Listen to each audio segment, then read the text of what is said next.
kami pemerintah Desa Payagaduh telah menyalurkan bantuan PLT tahap 2 tanggal 19 Mei 2020 dengan total jumlah 14 kakak dengan biaya 25.200.000. Dan terima kasih kepada Bapak Presiden Jokowi dan Menteri Desa Bapak Halim Iskandar yang telah membantu masyarakat kami di masa pandemi COVID-19.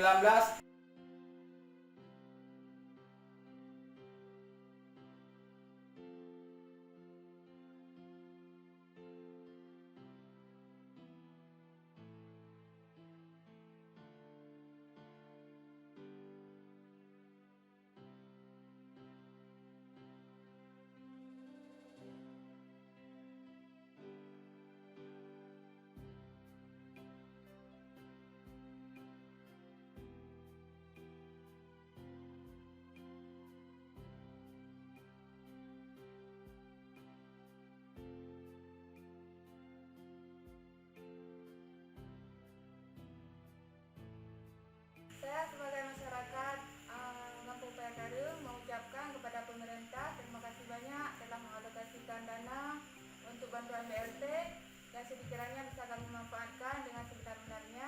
Kami juga mengucapkan terima kasih kepada